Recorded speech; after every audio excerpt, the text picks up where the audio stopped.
Hello everyone, কেমন আছেন সবাই? আশা করি সবাই ভালো আছেন। আমরাও আলহামদুলিল্লাহ ভালো আছি। আজকে হলো শনিবার আর এখন বাজে সকাল 6:30।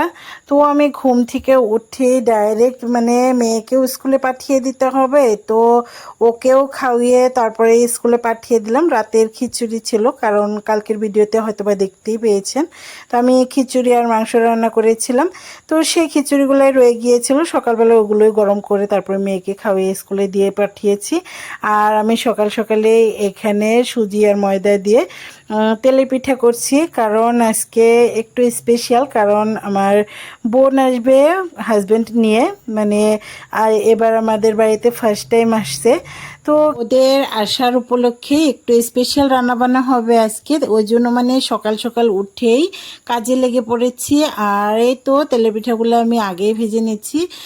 আমার তো ছোট বাচ্চাও আছে, তো ও ওঠার আগেই, ঘুম থেকে ওঠার আগে আমি পিঠাগুলো বানিয়ে নিয়েছি। এই দেখুন, পিঠাগুলো কিন্তু অনেক বেশি সুন্দর হয়েছে। তো সুজি আর ময়দা দিয়ে বাড়িতে ঝটপট এই পিঠাগুলো বানিয়ে রেখে দিলাম। এগুলো এক সাইডে থাক, তারপরে বাকি রান্নাগুলোও করে নিব। এর মধ্যে মিল্কও এসে গিয়েছে, অর্ডার করা হয়েছিল, এসেছে, বাড়িতে এনে দিয়ে গিয়েছে। তো এখানে মিল্ক দিয়ে তারপরে পায়েস রান্না করছি, আর পায়েসের জন্য চাউলও ধুয়ে দিয়েছি। এদিক থেকে ডাল বসিয়ে দিলাম, কারণ আমি সকাল সকাল থেকে যা কিছু পারি একসাথেই একটার পরে একটা এভাবে রান্নাবান্না করে নিচ্ছিলাম। কারণ আমি নিজে নিজেই সব রান্নাগুলো করতে হবে। তো যেহেতু আমার কোনো হেল্পিং করার কোনো মানুষ নাই, তো আজকে আমার হাজব্যান্ডও অনেক বেশি বিজি, ও আমাকে কোনো হেল্প করতে পারে নাই।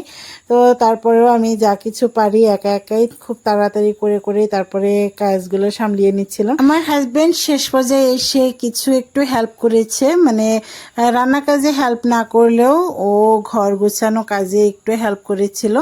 আর আমি অনেকগুলা পেঁয়াজ কেটে তারপরে আমি পেঁয়াজের বেরেস্তা করে নিচ্ছি, কারণ অনেক রান্নাবান্নার মধ্যেও পেঁয়াজের বেরেস্তা লাগবে, ওই জন্য। আর এই কাজটা যখন বেশি রান্নাবান্না থাকে, তো আমি কখনোই পেঁয়াজ কাটি না, তো আমার হাজব্যান্ডই কেটে দেয়, কিন্তু আজকে আমার ঘাড়েই পড়েছে। তো যাই হোক, আমি করতে পেরেছি, আলহামদুলিল্লাহ। তো ওটা ওদিক থেকে হতে থাক, এর মধ্যে কিন্তু ডালও সিদ্ধ হয়ে গিয়েছে। তো ডালের মধ্যেও আমি বাগার দিয়ে নিচ্ছি।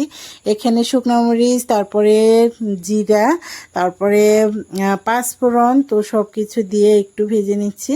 এখন দিয়ে দিলাম পেঁয়াজগুলো দেওয়ার পরে পেঁয়াজগুলোও ভেজে নেব। তো এভাবেই আমি সবসময় ডাল রান্না করি। তো সবগুলো রান্নায় আপনাদের সাথে শেয়ার করতে পারবো না, কারণ অনেক তাড়াহুড়ো করে এটার পরে এটা ওই রকম গুছিয়েও নিতে পারি নাই। তো সব কিছুই এটার পরে সেটা একটু গুছিয়ে নিচ্ছিলাম, তারপরে একটা বসিয়ে দিয়েছিলাম। এভাবে অনেকগুলো রান্নাই যেহেতু করতে হয়েছে আজকে। তো এই তো এখানে আদা রসুনের পেস্টও দিয়ে দিয়েছিলাম, তারপরে একটু হলুদ গুঁড়া দিয়ে তারপরে এখন ডালগুলো ঢেলে দিব। ডালগুলো অনেক বেশি টেস্টি হয়েছিল। তো এই তো এখন এগুলো ভালো করে নাড়াচাড়া করে নিয়ে তারপরে অল্প সময় জাল দিয়ে তারপরে এগুলো নিভিয়ে দিব, চুলা নিভিয়ে দিব। ডাল কিন্তু এর মধ্যে হয়ে গিয়েছে, আর ওদিক থেকে কিন্তু দেখতেই পাচ্ছেন পেঁয়াজের বেরেস্তাও কিন্তু প্রায়ই হয়ে আসছে। তো ওগুলো নামিয়ে নিতে হবে। ডালের মধ্যেও বলক চলে আসছে, তো একটু আমি চেক করে নিচ্ছিলাম যে নুনের পর্যায়টা কি, কারণ অনেকগুলো ডালই রান্না করেছি। ওই জন্য নুনটা চেক করে দেখলাম যে নুনটা একটু কম হয়েছে, তো আমি দিয়ে দিলাম নুন দেওয়ার পরে আবারও একটু নাড়াচাড়া করে নিয়ে চুলাটা বন্ধ করে দিয়েছি। এদিক থেকে পেঁয়াজের বেরেস্তাও হয়ে গিয়েছে, ওই জন্য পেঁয়াজের বেরেস্তাও এভাবে তুলে নিচ্ছি। ছাকা তেলে পেঁয়াজের বেরেস্তা করলে কিন্তু অনেক বেশি ভালো হয়, আর এভাবেই আমি করে নিয়েছি। তো এগুলোও এক সাইডে রেখে একটার পরে সেটা করে নিব। তো এর মধ্যে তো উঠিয়ে নিলাম পেঁয়াজের বেরেস্তা, এখন ওটা থাক। আমি আলু কেটে নিয়েছি, আলু দিয়ে মাংস রান্না করব, মহিষের মাংস। তো আলু দিয়ে মাংস রান্না করব, তারপরে এমনিও শুধু শুধু রান্না করব। কালকের শুধু মাংস ওগুলো রয়ে গিয়েছে, সেগুলোর থেকে একটু নিয়ে আর বাকি এখান থেকেও মাংস নিয়ে তারপরে রান্না করব।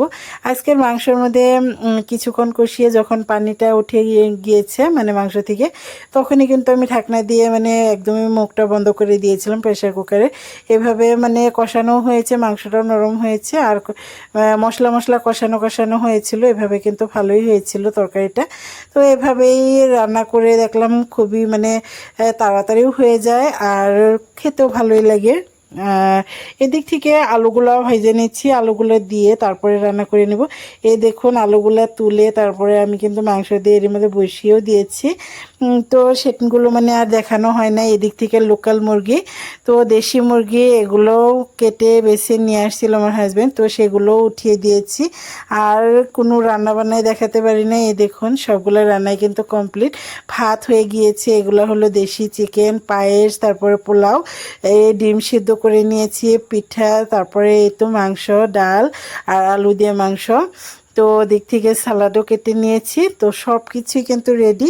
আজকের এই ভিডিওটি আপনাদের কাছে কেমন লাগলো অবশ্যই কমেন্ট করে জানাবেন। যদি ভালো লেগে থাকে অবশ্যই একটা লাইক করে দিবেন। যদি চ্যানেলে নতুন হয়ে থাকেন অবশ্যই চ্যানেলটা সাবস্ক্রাইব করে দিবেন আর পাশে থাকা ছোট্ট বেল বাটনটি প্রেস করে দিবেন। এতে করে যখনই নতুন কোনো ভিডিও আপলোড করব সাথে সাথে নোটিফিকেশান আকারে পেয়ে যাবেন। তো আজকের পুরো ভিডিওটি যদি মানে পুরো রান্নাবান্নাটা আপনাদের সাথে শেয়ার করতে পারতাম তখন আরও বেশি ভালো লাগতো, কিন্তু একা একা মানুষ মানে পুরোটা সামলিয়ে উঠতে পারি নাই। এখানে কোমলকাট মাছ, তো এগুলো মানে ডাইনিংয়ে নেওয়া হয় না, তো এগুলো এখন নিব। এই তো আজকের ভিডিও এ পর্যন্তই, দেখা হবে নেক্সট কোনো ভিডিওতে। ততক্ষণ পর্যন্ত ভালো থাকবেন, সুস্থ থাকবেন, আমাদের জন্য দোয়া করবেন। আজকের ভিডিও এ পর্যন্তই। আল্লাহ হাফিজ।